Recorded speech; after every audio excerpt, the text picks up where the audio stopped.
In the introductory video of this series, I laid out the major concepts and players in the debate over the mind-body problem.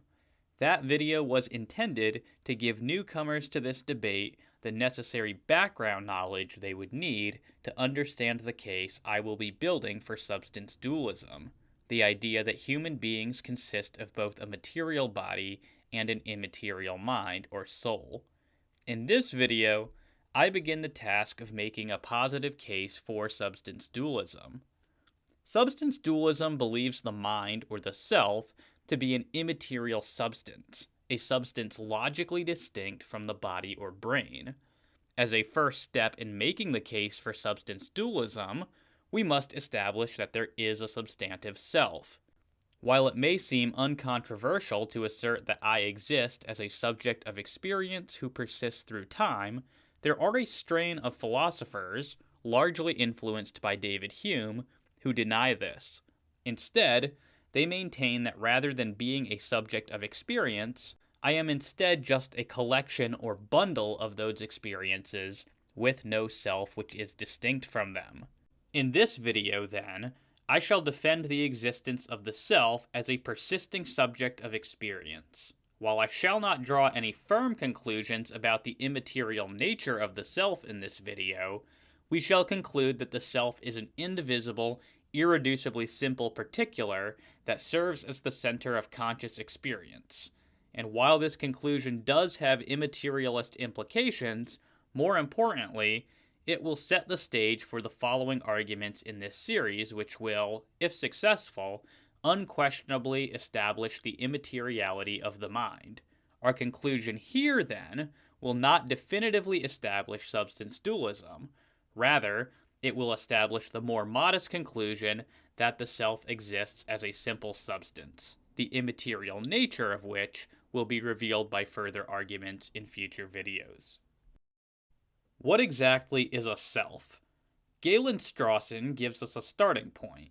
He says, I propose that it is, at least, the sense that people have of themselves as being specifically a mental presence, a mental someone, a single mental thing that is a conscious subject of experience that has a certain character or personality, and that is, in some sense, distinct from all its particular experiences, thoughts, and so on, and indeed from all other things.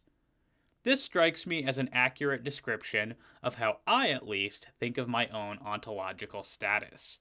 It would be tempting to generalize this understanding, as Strawson himself does, to all other people. Unfortunately, we may not so readily assume that everyone thinks about themselves in this way.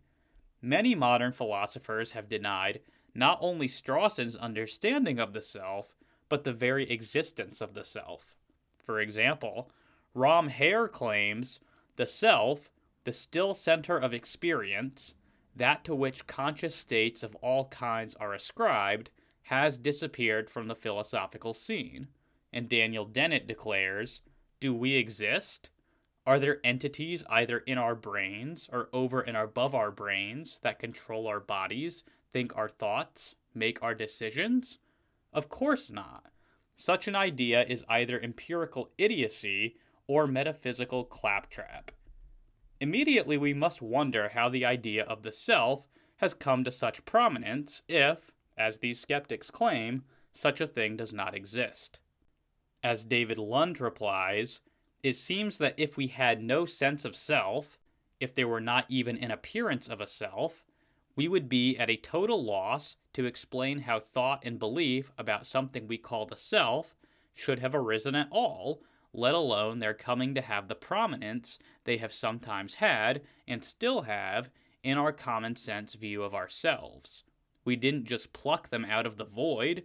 There must be a phenomenological basis of some sort that may be difficult to disentangle from elements contributed by our linguistic and conceptualizing activity.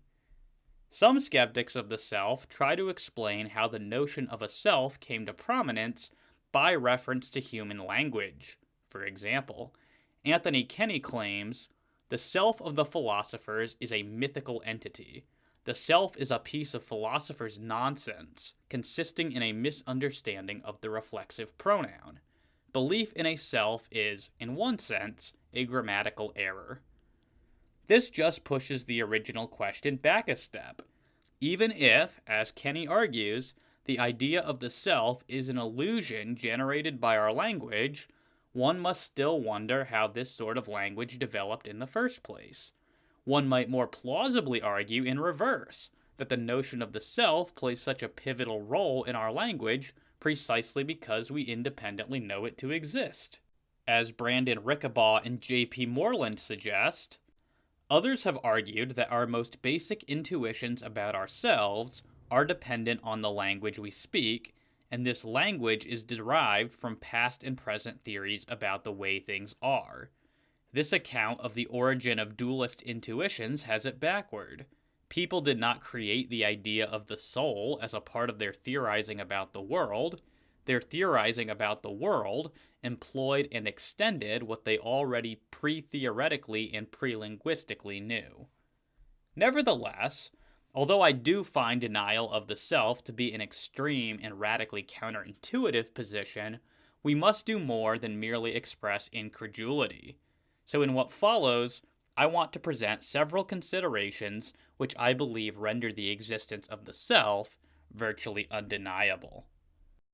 The most well-known argument for the existence of a substantive self is found in René Descartes' Discourse on Method and his Meditations on First Philosophy. After considering the most radical form of skepticism, according to which he can know absolutely nothing at all, Descartes declared, "Cogito ergo sum." You probably know this statement better by its English translation, "I think, therefore I am." In full, the passage reads, "But immediately upon this, I observed that, whilst I thus wished to think that all was false, it was absolutely necessary that I, who thus thought, should be something. And as I observed that this truth, I think, therefore I am, was so certain and of such evidence that no ground of doubt, however extravagant, could be alleged by the skeptics capable of shaking it, I concluded that I might, without scruple, accept it as the first principle of the philosophy of which I was in search." Despite the most intense doubts, Descartes finds that he cannot doubt that he is doubting, and since doubting is a type of thinking, Descartes concludes that he is a thinker, and in order to be a thinker, he must exist. Hence, because he thinks, he therefore exists. This declaration, "I think, therefore I am," has earned the label the Cogito in contemporary philosophy. This sort of argument for the self is not, of course, unique to Descartes. Similar arguments can be found in the writings of Aristotle, St. Augustine, and John Locke. But it is safe to say that Descartes' iteration is, by far, the most influential and most well-known. This is at least partially due to the central role which the Cogito plays in Descartes' overall philosophy. As Thomas Vinci explains, Descartes treats the Cogito as holding a very special place in the development of his doctrine of method. Before Descartes begins meditation 2, he is adrift on a sea of hyperbolic doubt. By the time he is finished, Descartes is about to proclaim the rule of truth and implicitly the whole of the three-step method of clear and distinct ideas. The means by which Descartes accomplishes this impressive task is the existence of a paradigm of that method in the case of first-person knowledge, the Cogito. Descartes' dictum, as influential as it is, has become the whipping boy of endless criticisms in contemporary philosophy. Objections range from the idea that one cannot infer a thinker from the presence of thinking, to that the argument is patently circular, either because the I is presupposed in the first premise, or because of the so-called Cartesian circle. George Lichtenberg and Friedrich Nietzsche, for example, both offered similar objections to Descartes, according to which the Cogito merely establishes that thinking is occurring, as opposed to that there is an I who is doing the thinking. Soren Kierkegaard and Bertrand Russell both objected that the Cogito was patently circular. Kiarina Kordela sums up the attitude of skeptical philosophers towards the Cogito rather well, saying, "If the Cartesian Cogito can justly be regarded as a hallmark in the history of thought, it is actually because of the simultaneous critique and legitimization of its logical inconsistencies or circularity. Spinoza revealed the leap from thought to existence in Descartes' Cogito by declaring that the 'I think therefore I am,' far from being a syllogism, is a single proposition which is equivalent to this, 'I am thinking.' In other words, the purported syllogism is a tautology." We have, then, two basic objections to Descartes' Cogito argument for the self. First, there is a question regarding how one can infer an I from the existence of thinking or of thoughts.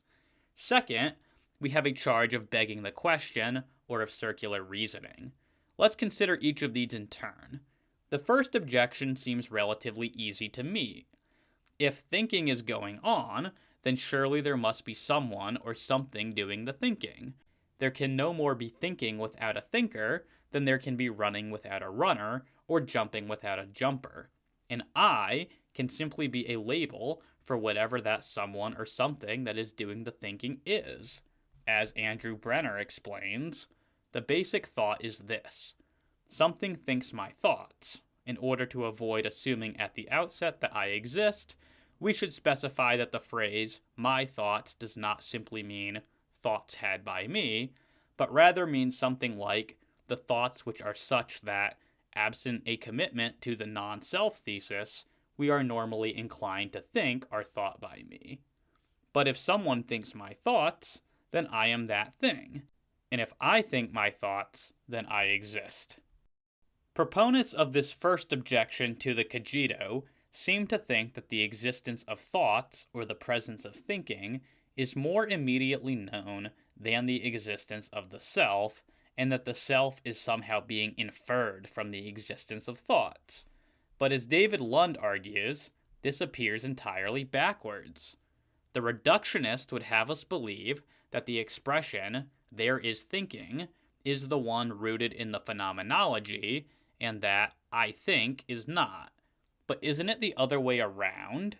When we acknowledge that any thinking is done in a first-person manner, whatever the thought may be about, then "there is thinking" appears to be what is derived, not in the sense that the concept of the first person is logically or temporally prior to the concept of another, but in the sense that both concepts are grounded in a reality that is originally manifested in a first-person mode. For the truth seems to be that the indubitable presence of experience of any kind requires a first-person perspective that cannot be described in third-personal or impersonal terms, and that the impersonal expression, "there is thinking," is parasitic upon a reality encountered in a first-person manner and referenced by the first-person expression. Thus, any putative phenomenology of experience that leaves out its first-person character, namely the kind of phenomenology required for the truth of reductionism, seems doomed to fail. And this line of thought leads us rather naturally to the second objection to the Cogito. What about the charge of circularity? It is safe to say that this is probably the most popular and most serious objection to Descartes' Cogito argument. But there are actually two different ways of developing it. There is the appeal to the Cartesian circle, and then there is a more basic objection that the form of the argument is just straightforwardly question-begging. Let us consider both of these objections to see if the Cogito can be vindicated from the charge of circularity. Understanding the first objection requires a little background understanding of Descartes' writings. But to put it as briefly as possible, Descartes takes the Cogito to be true because it is a clear and distinct idea. However, when considering whether or not clear and distinct ideas are really true, Descartes appeals to God's existence and the fact that God couldn't possibly be a deceiver to justify his belief that clear and distinct ideas must be true. But then when it comes to the question of how Descartes knows that a non-deceiving God exists, he makes his case by appealing to clear and distinct ideas. Hence, there is a circularity problem for Descartes. In order to know that clear and distinct ideas are true, he has to know that God exists. But in order to know that God exists, he has to know that clear and distinct ideas are true. This is the essence of what has been called the Cartesian circle. Stephen Wagner sums it up well. In Meditation 3, after raising doubt about the truth of his clear and distinct perceptions, Descartes tells us that he will establish their truth by proving that God exists and is not a deceiver. Within this attempt, the problem of the Cartesian circle poses three challenges. First, Descartes' proof will involve circular reasoning if it is a deductive demonstration that assumes the truth of the clear and distinct perceptions he uses as premises. Nor can Descartes assume the truth of any clearly and distinctly perceived steps of logical inference in his deductive proof. Second, Descartes' argument will be circular if he establishes his conclusion by simply achieving a clear and distinct perception of God's existence. These challenges show decisively that the strong validation project must involve circular reasoning if Descartes attempts to prove God's existence through a deductive demonstration that relies on the truth of his clear and distinct perceptions. It is my opinion that this objection to the Cogito simply fundamentally misunderstands Descartes. As I read Descartes, he intends for his proof of God's existence to justify the idea that his sensory inputs are not systematically misleading. However, he does not intend for God's existence to validate clear and distinct ideas. Rather, for Descartes, it is actually the clarity itself and the distinctness itself which validates the truth of the thoughts which they accompany. As Mark Robert Burgess puts it, for Descartes, there is an element in man's epistemological makeup which is fully autonomous.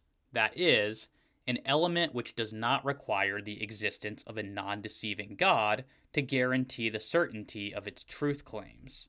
There is an element that survives the doubt introduced by the evil demon. The problem of the Cartesian circle can only be properly understood by close attention to Descartes' discussion of it in his replies to this specific objection. When we consider these replies, we find that he is surprised that his critics think that God is required to guarantee clear and distinct ideas as presently conceived, whereas his point was that the existence of a beneficent God is only required to guarantee the legitimacy of reasoning from clear and distinct ideas not presently conceived, but retained in memory as having been previously conceived. In addition, memory has no impute to the proof of God's existence. In conclusion, Descartes' mature position, in contrast to the so-called aberrant view, avoids the Cartesian circle objection. Axiomatic intuition and deductive intuition, which supply clear and distinct ideas, are autonomous and outside the influence of the malicious demon. The Cartesian circle is squared. The Cogito, therefore, functions as a truly autonomous foundation within Descartes' thought. It does not depend upon a prior demonstration of the existence of God. There simply is no Cartesian circle. It goes far beyond the purposes of this video to wade into the vast sea of literature surrounding Descartes and to defend this reading of him as being the true reading of Descartes. Nor is it my purpose to comment on the success of Descartes' argument for God's existence. For our purposes in this video, it suffices to point out that my interpretation of Descartes is, at the very least, a way of construing the Cogito in a way which both establishes the existence of a substantive self and evades the Cartesian circle objection, regardless of whether or not this is what Descartes actually intended. But what about the more general objection that the form of Descartes' argument is patently question-begging by presupposing the existence of the I within the first premise? Margaret Wilson explains the objection this way. The objection will now go as follows. If I think is true only if I exist is true, then to know that I think is true and certain, one must already know that I exist is true and certain. But this objection to the Cogito assumes that Descartes intends for the Cogito to be understood as a deductive syllogism, where I think functions as a premise and I am functions as a deductively inferred conclusion. But is that the case? It is my opinion that Descartes is best understood as drawing our attention to the fact that we know our own existence directly and non-inferentially by direct acquaintance with the simple fact of the matter that we exist. The Cogito is best understood as a dialectical way of drawing one's attention to this fact. I think that it is a significant mistake to interpret the Cogito as an attempt to make a syllogistic argument for the existence of oneself, where the premise is known independently of the conclusion. Rickabaugh and Moreland explain the basic idea this way. Applied to self-knowledge, in reflection, I apprehend myself intuitively and originally. Myself and its states or qualities are given to me in the strictest and most adequate possible way. They are known by acquaintance. When I think of or reflect on those states, I undergo a case of fulfillment. I come to know that I am a simple, immaterial substance among many other things. Gerald Katz is a scholar who defends this general sort of interpretation of Descartes. He defends the Cogito as being best understood as an analytic truth, that is, a truth which holds in virtue of the very meanings of the constituent terms. As he explains, all the parts of my argument that the Cogito is an analytic entailment are now in place. At the outset, I claimed that once scholarship no longer has to treat the Cogito within the standard conception of inference, the difficulties that beset attempts to elucidate it disappear. I claimed that the principal difficulty is the Cartesian scholar's dilemma. The Cartesian scholar seems forced to say either that Descartes gave a palpably fallacious argument or that he couldn't manage to give the right one. Either way, Descartes is portrayed as blundering in an argument of such simplicity that it is child's play to see the fallacy or express the right argument. The dilemma disappears once, 1. The standard conception is replaced by a conception on which some inferences presented in the form P therefore Q are valid as they stand, and 2. It is shown that I think therefore I exist is such an inference. The fact that the connection between I think and I exist cannot be sanctioned as an instance of a logical law no longer puts the Cartesian scholar in the dilemma, since the connection can be shown to be truth-preserving on the basis of semantic representations which expose the decompositional structure of the sentences. Such semantic representations show that the proposition expressed by I exist is a component of the proposition expressed by I think, so that the former must be true whenever the latter is true. The portrait of Descartes that emerges is far more appropriate. And Descartes' own writings support this general interpretation, as he himself suggests that he did not understand or intend the Cogito as a formal argument for his own existence. As he writes, when we observe that we are thinking beings, this is a sort of primary notion which is not the conclusion of any syllogism, and, moreover, when somebody says, I am thinking, therefore I am or exist, he is not using a syllogism to deduce his existence from his thought, but recognizing this as something self-evident in a simple mental intuition. Importantly for our purposes here, if the Cogito is best construed as an analytically true proposition, which is intended to direct one's attention to their own direct acquaintance with themselves, there is no circularity involved in Descartes' Cogito argument for the self. This is because the Cogito is not, in fact, an argument at all in the traditional syllogistic sense. It is more of a dialectical move intended to sharpen one's pre-existing implicit awareness of themselves. As Katz concludes, this objection does not go through because the definition of vicious circularity as analytic entailment is unacceptable.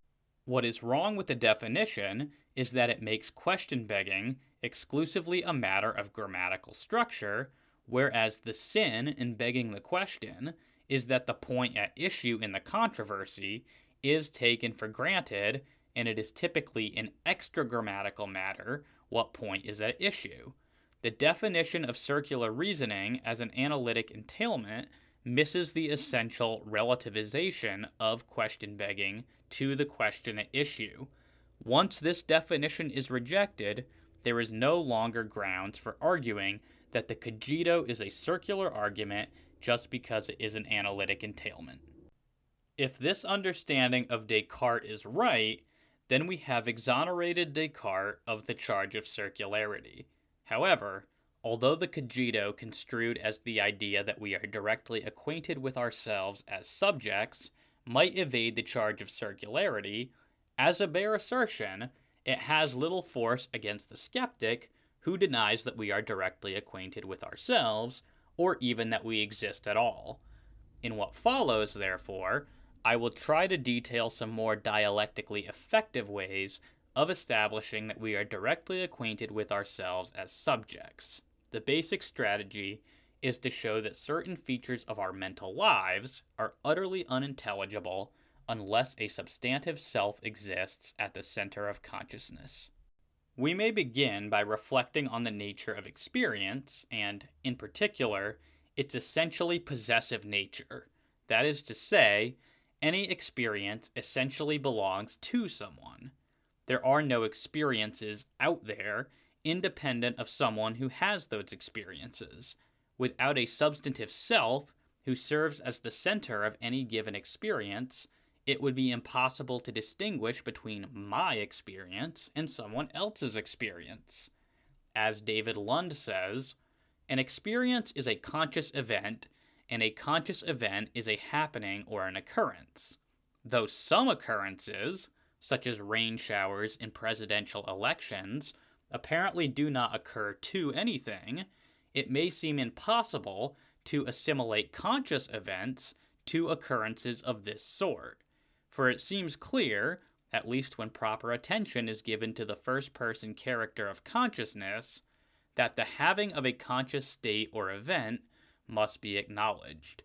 A conscious event is an event occurring to, or in, something that undergoes it.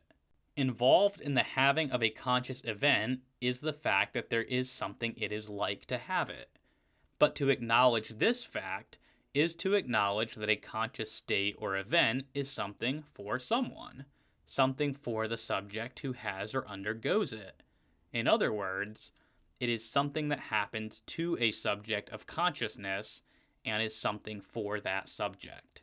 And Richard Fumerton adds, the reason for calling it a phenomenal property is just that fact, that it is phenomenologically present to me. Consider these two propositions. I am in pain versus John is in pain. It seems obvious that there is a difference between these two propositions and that I am capable of comprehending this difference. It appears obvious to me that the difference lies in a relation of possession between myself in my pain and John in his pain. As Charles Taliaferro says, in my having an experience of pain, I am feeling not just pain construed as some kind of state that is out there I happen to link up with, but I am feeling a state of myself. I am the one who is in pain now. But if there is no self, then what is the difference between knowing that I am in pain and knowing that someone else is in pain? The explanation cannot lie in a relation of ownership between two different selves and their pain, so what is it? But the absurdities of denying the existence of the self do not end here. To take the example of pain again, if there is no self, then it becomes unclear why the pain should be attributed to an entire person as opposed to just one part of them. Why claim that the pain is mine as opposed to just being my head's pain or my foot's pain? If selves do not exist to undergo experiences, then there doesn't appear to be any non-arbitrary answer to this question. As John Foster argues, someone treads on Jones's foot. As a result of the stimulus, a neural event occurs in Jones's brain which directly causes a sensation of pain. And this sensation in turn causes, or in some way prompts, a certain vocal response. Our normal practice is to ascribe the pain state to Jones himself, the corporeal being whose foot receives the pain-inducing stimulus and whose mouth emits the vocal response. But why not ascribe it instead to some corporeal part of Jones? Or alternatively, why not ascribe it to some larger corporeal object of which Jones is a part? No doubt there are reasons why, for ordinary purposes, we find it more convenient to select the human being as the subject rather than one of the smaller or larger alternatives, but it is very hard to see what, in the ultimate situation, could make this selection objectively right and the others objectively wrong. In addition to the possessive properties of conscious experience, there is also the essentially relational nature of conscious experience. It would appear impossible to separate the notion of a conscious experience from a conscious experiencer. What would it even mean to say that there is, for example, an experience of warmth, but no one who feels it? Such a statement is nonsensical on its face. Experiences, by definition, are experienced, and they cannot be experienced by nothing, for if nothing undergoes an experience, then that is just to say that an experience has not occurred. But experiences clearly do occur, and so they must be undergone by someone or something, what I want to call a self. Again, David Lund puts this point very well. It appears, then, that an instance of, say, thinking, considered apart from a thinker, is as abstract and unreal as an instance of motion considered apart from something that moves. Since an instance of subjectless pain P would be a distinct occurrence, logically separable from every other, there is a possible world W in which it is the only item.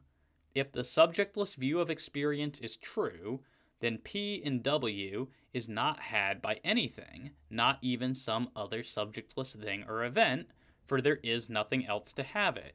It is a pain that occurs, even though no pain is had. It is a pain that is not a painful experience for some being. It is not painful for or to anything. It cannot be painful to itself, for a pain is not something that can feel anything, and there is nothing else. In particular, there is no subject to feel it. There is nothing it is like to have it, for, again, the having of it is ruled out. Talk about such a pain certainly seems unintelligible. In addition to the possessive and essentially relational properties of experience, we may also point to the unified nature of complex conscious experiences to support the existence of the self. Consider that conscious experiences tend to be multifaceted, constituted by various different sensory elements, which are, nevertheless, all combined together in a seamless and cohesive stream. The various elements of conscious experience are distinguishable from one another, and yet they are unified together.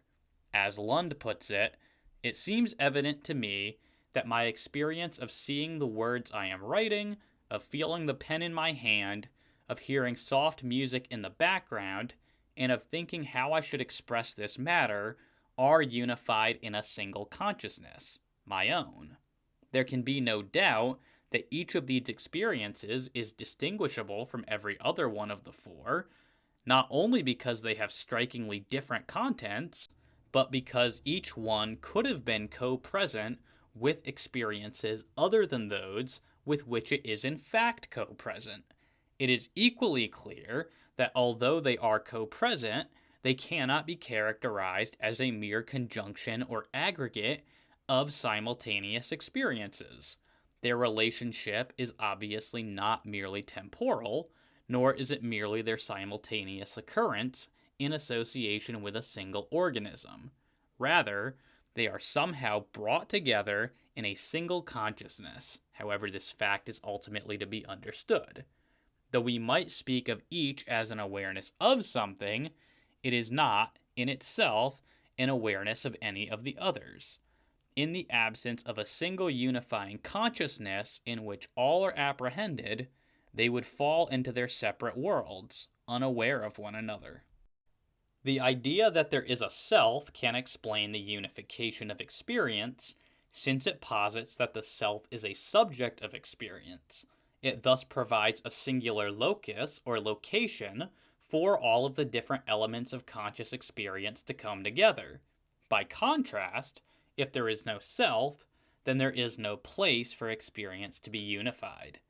Consequently, the unity of conscious experience also supports the existence of the self. Again, Lund's remarks are excellent.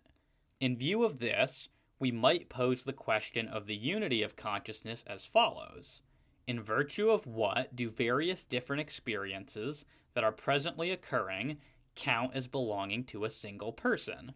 To illustrate, the set of experiences that are occurring at this moment is extremely large. But in virtue of what do a few of the members of this huge set belong to me? Perhaps the first possible answer that comes to mind is that those experiences belong to me in virtue of their being connected to the one body, namely my own. Nevertheless, this cannot be the correct answer for a variety of reasons. One of them, which seems conclusive by itself, is based on the ontological implications of certain epistemic considerations. It comes into view when we ask how I know which body is mine, for then we see that the only possible answer is that my body is the one by way of which I experience the world. In other words, I know of it, at least in the first instance, by way of my experience of it, and thus my knowledge of it, when compared to my knowledge of my experience, is only indirect. The ontological implications of these facts begin to come into view when we see that if I can know that an experience E belongs to me independently of knowing that it is appropriately connected to this body, then its belonging to me cannot consist in its connection to this body. In epistemic terms, what I know in knowing that E belongs to me is something distinct from what I know in knowing that E is connected to this body. Turning now from conscious experience to propositional thoughts, similar considerations show that thoughts require a self. Again, consider that thoughts appear to be essentially possessive by nature. When Descartes concluded that he exists because he thinks, he is no doubt drawing upon the idea that thoughts belong essentially to thinkers. What would it mean to say that there is a thought, but no one to think it? As John Foster argues, just as it seems intuitively absurd to suppose that there could be an instance of shape without there being something which possesses that shape, or an event of motion without there being something which moves, so, in the same way, it seems intuitively absurd to suppose that there could be an instance of belief without there being something which holds that belief, or an episode of thought without there being something which thinks. And likewise, it seems intuitively absurd to suppose that there could be some more profound understanding of the nature of belief and thought in which their assignment to subjects drops away. Along the same lines, a further consideration which supports the existence of a substantive self regards the relationship which individuals bear to their own thoughts. Consider the difference between entertaining a particular thought and embracing or believing that thought as true. There is a difference between merely pondering a belief and accepting it as true. When I accept a belief as true, there is a real sense in which it belongs to me. There is a genuine relation of ownership which obtains between myself and that belief. And it is in virtue of this relation which I can assert that this is my belief. Without this relationship of ownership, there is no difference between a position on some subject merely existing and that position being my position. But since real relations can only obtain between existing relata, it follows that there must be something or someone for my beliefs to belong to, and the most obvious explanation is that they belong to myself. This straightforwardly entails that the self actually exists. This general point can be strengthened by considering the real phenomenon of schizophrenia, a mental disorder which impairs people's cognitive abilities. It is not uncommon for victims of schizophrenia to have thoughts which they feel are not their own, thoughts which have originated from outside of them, as it were. My purpose here is not to diagnose the cause of this phenomenon, but rather to highlight that the distinction between thoughts which originate with oneself and thoughts which originate outside of oneself is destroyed if selves do not actually exist. The ability to distinguish one's own thoughts, or what one believes are one's own thoughts, from other people's thoughts requires that there is a self to whom those thoughts belong. As Andrew Brenner observes, thought insertion, which is common among those suffering from schizophrenia, involves the impression that some of one's thoughts are not produced by the subject of those thoughts, but are rather inserted from the outside. The thoughts in question may feel as if they are someone else's thoughts. What this indicates is that in typical cases where we have thoughts that are not cases of thought insertion, our thoughts feel as if we are their authors. This would imply that the self is present in the experience of our having those thoughts, insofar as the self is presented as the author of those thoughts. Still another way of making this point is to draw our attention to the distinction between different types of thinking, specifically the distinction between active and passive thought. If there is not a substantive self who engages in the act of thinking, then there is no distinction between me thinking original thoughts and me receiving someone else's thoughts. But this conclusion is obviously false. As Rickabaugh and Moreland explain, consider the difference between active and passive thoughts. A passive thought happens to me as a patient when I am, say, listening to someone talk. By contrast, an active thought is one in which I exercise active power with respect to and entertain freely as an agent. We are quite capable of knowing the difference between active and passive thoughts. And Brie Gertler adds, a self is an active, deliberating subject responsible for its attitudes. This is sometimes put by saying that you are not merely the owner of your attitudes, but also, and for the rationalist more importantly, their author. One final argument for the existence of the self, and which suggests its immateriality, comes from the phenomenon of identity over time. We are strongly inclined to believe that we are, in some sense, the same people now as we were many years ago. This conviction is surely what provides the basis for our feeling justified in prosecuting and imprisoning criminals who are not apprehended until years after they committed their crimes. But it seems that a persisting self is necessary in order for this sort of identity over time to be possible. Rickabaugh and Moreland formalized this line of thought into an argument. 1. If something is a physical object composed of separable parts, it does not endure over time as the same object if it comes to have different parts. 2. My body and brain are physical objects composed of separable parts. 3. Therefore, my body and brain do not endure over time as the same object if they come to have different separable parts. 4. I, a human person, do endure over time as the same object. 5. Therefore, I am not my body or brain. 6. I am either a simple enduring soul, or a body, or a brain. 7. Therefore, I am a simple enduring soul. The first premise of this argument appears to be pretty safe. Composite physical objects are the sum of their parts. So if a physical object comes to have different parts, then it must be a different object. Likewise, the second premise surely can't be denied. and the third premise merely draws out what the first and second premises entail. Premises 5 and 7 merely draw out the entailments of the preceding premises, and premise 6 expresses a dichotomy between the plausible options for a person's identity. Hence, the skeptic of this argument, and of the self, seems to only have one premise which can be challenged, premise 4. The fourth premise asserts that people do indeed endure over time as the same subject. What reason is there for accepting this premise as true? Certainly the most compelling evidence for the truth of this premise comes from memory, for surely I remember myself as the same individual in past circumstances. This is easy to show in cases of short-term memory. Take the argument which we are presently considering. It takes time to move through the argument and consider the truth of each premise. But presumably you are the same person at the end of that line of reasoning as you were at the beginning.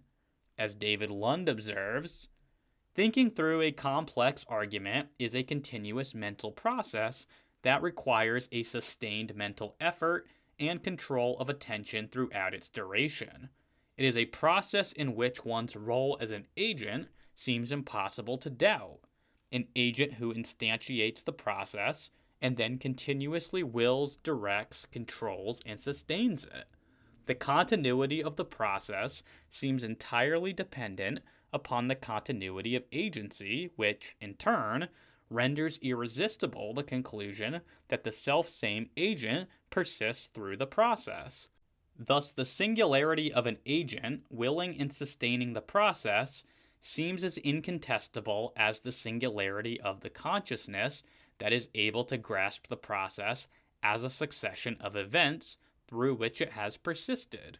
It seems undeniable that if one is acquainted with a subject at the outset of such mental activity in which one's attention is continuously focused on a task, then that acquaintance continues throughout the activity, providing no occasion for an unnoticed subject switch.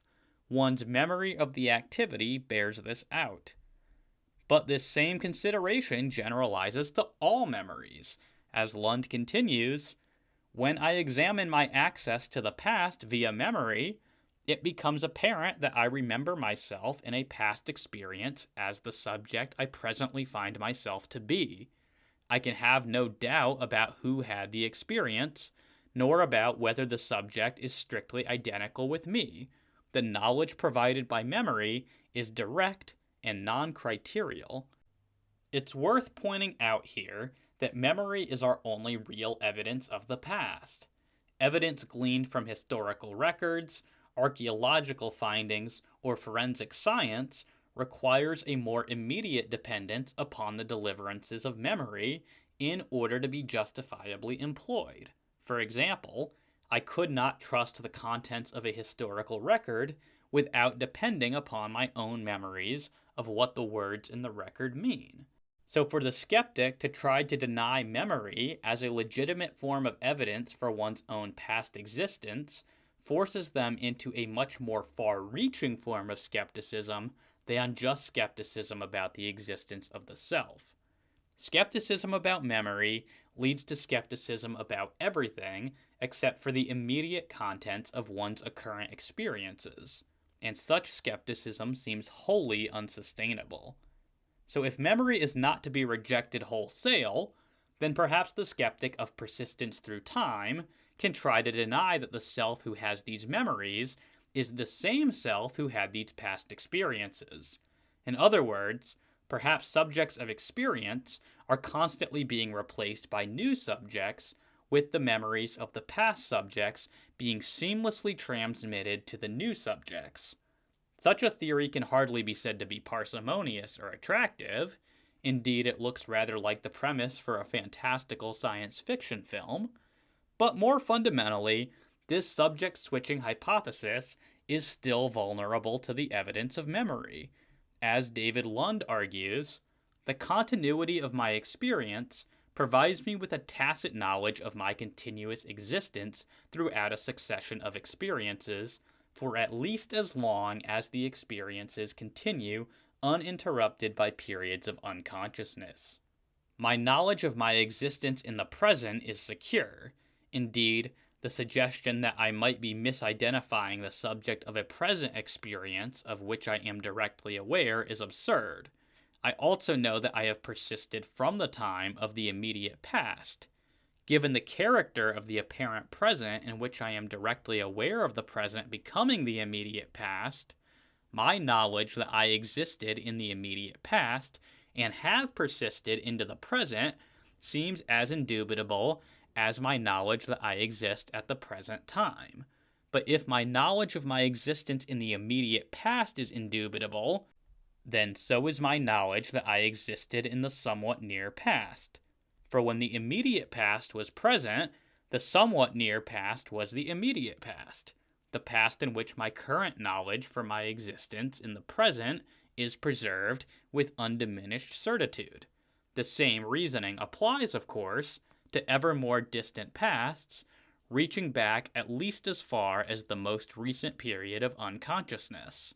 Thus, I have knowledge of my continuous existence over considerable lengths of time. Though tacit, and apparently without phenomenal content, this knowledge nevertheless seems unchallengeable when rendered explicit. The conclusion is that there simply is no plausible way out of the argument as far as I can see. It is overwhelmingly clear that we persist as subjects through time. But since the matter which comprises our bodies and brains does not persist through time as part of us, we are forced to conclude that there is a simple and persisting self. Michael Hume concludes the matter rather well, saying, "If personal identity is determined by the soul, then personal identity is a one-to-one transitive relation, and facts about identity are intrinsic and objective. No other reasonable theory satisfies these principles. The body theory and the brain theory violate the objectivity of identity. This is because the identity of material objects across time is often conventional. This is shown by the ship of Theseus case. There is no objective fact about whether it is really the same ship at the end as at the beginning of the story. It's a semantic question. And note that ordinary material objects undergo similar changes all the time. Individual atoms in your body, including your brain, are periodically replaced. The configuration of your brain and body can also change. Exactly how much change is compatible with still having the same material object is a semantic question to be settled, if at all, by linguistic conventions. But since personal identity is objective and non-conventional, personal identity cannot turn on the identity of the brain or the body. The argument generalizes to any material object made up of many parts. I have now argued at some length that there is a substantive self. But is the self a simple sort of thing or a complex sort of thing? In other words, is the self composed of multiple parts, or is it an irreducibly singular sort of thing? The evidence we have considered for a self up until this point further tells us that the self must be a simple and indivisible sort of thing. The possessive nature of experience and thoughts requires the simplicity of the self, for if the self is composed of various distinct parts, then the various parts, rather than the holistic self, could possess the different thoughts and experiences. But which thoughts and which experiences belong to which parts of the self? There doesn't appear to be any non-arbitrary answer to that question. As David Lund argues, a subject of conscious states appears to be a paradigm example of something that could not split into two or fuse with another. Our concepts of fission and fusion are applicable to composite things with parts that can be separated or brought together. But if there can be a concrete reality that is non-composite, it is hard to see how anything can have a better claim to such status than a subject of conscious states. It is no more intelligible to claim that a subject is, or might be, composite, as it is to make such a claim about consciousness itself. The simplicity of the subject implies its indivisibility. the fact that we can make no sense of the notion that a subject might be only partly present seems impossible to explain without acknowledging that a subject has no parts into which it might be divided. The unity of experience likewise requires the simplicity of the self, because the different components of conscious experience need a singular place to come together. But there is no such place if the self is composed of distinct parts. As Lund says, the simplicity of the first-person viewpoint is also reflected in the unity of consciousness. If, as I have argued, a subject is needed at the center of any adequate explanation of the unity of consciousness, a unity that apparently cannot be split into parts, the unitary character that it must have to ground this unity can hardly be the character of a composite. And J.P. Moreland adds, given naturalism, the various entities to which a human person is identical, the organism, the brain, an object constituted by an organism, a four-dimensional physical object synchronically composed of its physical parts and diachronically composed of its stages, do not have the sort of unity needed to account for or ground the unity of consciousness, because they are all mereological aggregates. Rather, the best explanation or ground for the unity of consciousness is a simple, not composed of separable parts, soul. Furthermore, the distinction between beliefs which one holds versus beliefs which one rejects requires a simple self, because otherwise different parts of the self might believe or disbelieve in the same proposition. There would be nothing to authoritatively distinguish one belief as belonging to the self and distinguish another as not belonging to the self. Again, Lund comments, a consideration of the first-person viewpoint in the unity of consciousness also leads to the conclusion that the self is non-composite. The singularity and indivisibility of the first-person viewpoint implies that the subject whose viewpoint it is singular and indivisible. If we could conceive of a subject having two viewpoints simultaneously, as distinct from viewing the world from a single viewpoint but by way of two bodies, then we could find intelligible the suggestion that a subject might be divided. But we cannot conceive of this from a first-person viewpoint, the viewpoint that must be considered decisive in matters concerning the character of a subject of consciousness. Any attempt to do so leads to one's taking one of the viewpoints as one's own and attributing the other to someone else. And he adds, the conclusion that a subject is non-composite is reinforced by some reflection upon the conditions that must be met for something to be a concrete composite thing. Composite things have parts in virtue of their being spatially extended, but the concept of spatiality is inapplicable to the subject of conscious states. Our immediate knowledge of it is not knowledge of a perceivable or introspectable object experienced as having spatial location and extension. We have no conception of what it might be to encounter a subject in space. We have, at last, reached the conclusion that the self exists and must be a simple, indivisible, metaphysically basic particular which unifies experience and which persists through time. Now, I said at the beginning of this video that proving the existence of the self as a basic particular does not, by itself, establish immaterialism about the mind. For although I think that the conclusions we have drawn here are strongly indicative of an immaterial mind, the physicalist can try to say that there is some fundamentally simple atomic particle which is the self. This allows them to embrace the arguments I have given in this video for the existence of a self and its simplicity without thereby sacrificing physicalism.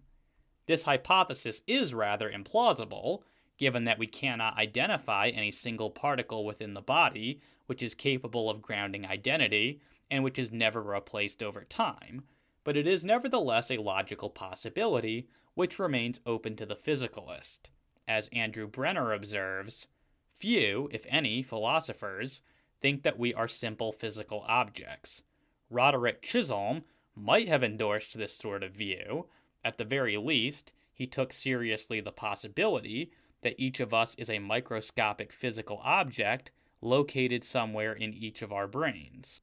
There may be other ways of conceiving simple physical persons where they would not be microscopic physical objects located in the brain. In any case, this sort of view is rarely, if ever, endorsed. However, in subsequent videos, I will close the door on this possibility by detailing arguments for the immateriality of the mind. We have now considered the case for the existence of a substantial self in some detail. One will be hard-pressed to find anything in the way of serious arguments against the existence of the self. There are a handful of rather obscure arguments to this effect, arising mostly from Eastern and Buddhist philosophy. Due to their obscurity and the highly complex and controversial nature of them, I have opted not to discuss them in this video. I refer interested viewers to Chapter 6 of Andrew Brenner's book, Personal Ontology, for a critique of those arguments. Within the Western analytic philosophical tradition, however, there are typically no considerations at all in favor of this skepticism about the self.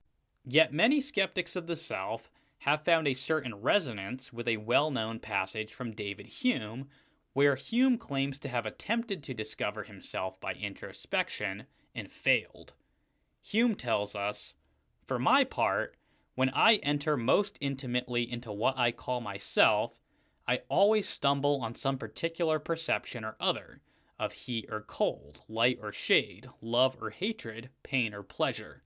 I never catch myself at any time without a perception, and never can observe anything but the perception. When my perceptions are removed for any time, as by sound sleep, so long am I insensible of myself, and may truly be said not to exist. If anyone, upon serious and unprejudiced reflection, thinks he has a different notion of himself, I must confess I can reason no longer with him. All I can allow him is that he may be in the right as well as I, and that we are essentially different in this particular. He may, perhaps, perceive something simple and continued which he calls himself, though, I am certain, there is no such principle in me." While what Hume offers us here is a far cry from a serious argument against the existence of the self, because of the significance which several philosophers have found in Hume's statement, and because of the extent to which this passage has been considered in the literature on self-awareness, it merits some discussion in this video. We shall consider three possible responses which the believer in a substantial self may offer to Hume and his sympathizers. First, Hume's claim at least appears to be self-refuting, for while claiming that he cannot find himself, Hume cannot avoid making reference to himself and what he is doing.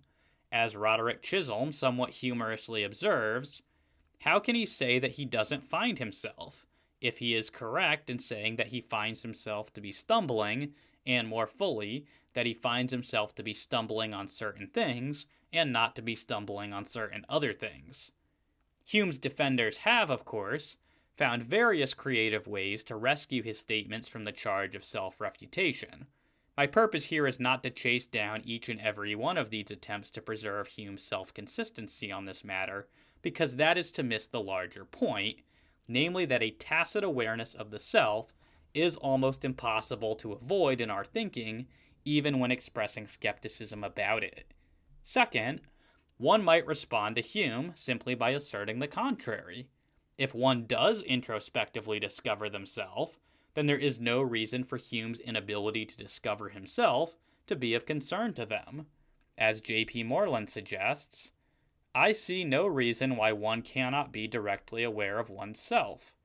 On a certain understanding of intentionality, according to which it is a monadic property, when one is aware of oneself, as opposed to a mental state one has, in direct self-awareness, one simply directs one's intentionality onto oneself, and the subject and object of awareness stand in the identity relation to each other. Third, and finally, we can think of a very good reason why Hume does not find himself upon introspection. He is looking for himself in the wrong way, as one would look for an object of observation, as opposed to looking for the one who is doing the observing. As Brie Gertler says, Hume used an empirical test to establish the non-introspectability of the self. He attempted to introspect a self and discovered that he could not do so. Some philosophers regard Hume's empirical test as pointless. They argue that even if we could somehow introspect a self, such an experience would allow us to know the self only as an introspective object.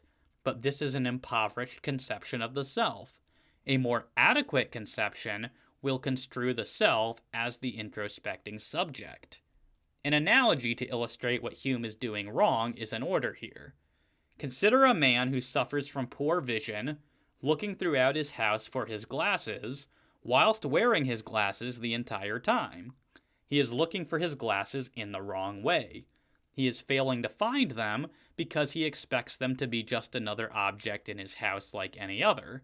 But he doesn't realize that it is his glasses which are enabling this search in the first place, and that he will need to pay attention to his peripheral vision in order to find them. This is somewhat like what I have in mind when I say that Hume is looking for himself in the wrong way, and why he is, therefore, failing to find himself. I can say it no better than John Foster when he says, "A natural response to Hume would be to say that even if we cannot detect ourselves apart from our perceptions, we can at least detect ourselves in them."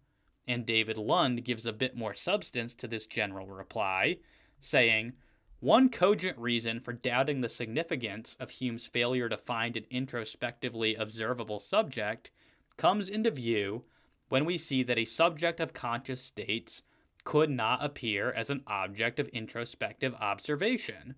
He seems to assume that if there were any empirical evidence for the existence of a subject, it would have to appear in this way, as phenomenal color or tone might appear. But this assumption must be rejected for the following reason. Since if the subject did exist, it would be what is doing the observing, or having the states he is introspectively observing. It could not be, or appear to be, what is observed in this way. I cannot acquire self-awareness by introspectively observing myself, because I must already have it to see that the observing is being done by me, and that I am the object of introspective observation. Moreover, it is primary or fundamental, that is, not derived from or based upon a more fundamental self-awareness. For the possession of any self-awareness at all implies that some must be fundamental, and it seems impossible to see how this non-observational self-awareness could be derived from a self-awareness that is more fundamental. This is not to say anything about how self-awareness arises, but rather to point out that if it did exist at all, then there must be some self-awareness not based upon a self-awareness that is more fundamental. An infinite regress of ever more basic forms of self-awareness is out of the question here. Thus, we are led, in a seemingly irresistible way, to conclude that we have a fundamental, non-observational awareness of ourselves that entirely eludes Hume's conception and method of self-discovery. And, of course, this conclusion greatly diminishes the significance of his failure to discover a self. This video has made the case that the self really does exist as a concrete particular. We have considered Descartes' classic argument for the existence of the self based upon the necessity of an existing self in order to even ponder the question of one's own existence. I have argued that, contrary to the popular idea that this is supposed to constitute a deductive proof of one's own existence, it is best construed as an analytic truth, which is intended to draw our attention to our own direct acquaintance with ourselves as thinking subjects, thereby evading the common charge of circularity. I have tried to render Descartes' point more dialectically effective by demonstrating various absurd entailments which would follow from the idea that there is no self. Moreover, I have argued that these considerations further yield the conclusion that the self must be simple. Finally, I have concluded that there is no significance in David Hume's often cited failure to introspectively find himself with respect to whether or not there is a substantive self. While there are strong immaterialist implications from these conclusions, the victory for substance dualism is not quite secured by them. We have seen that there is a way for the physicalist to consistently acknowledge the existence of a simple self. Nevertheless, further arguments for substance dualism, which we will explore in the future, will eliminate even this lingering possibility. But for now, I have merely established that there is a substantial self. That alone is a worthwhile conclusion, as it lays a foundation from which to build the rest of the case for the immateriality of the self, and therefore for the truth of substance dualism.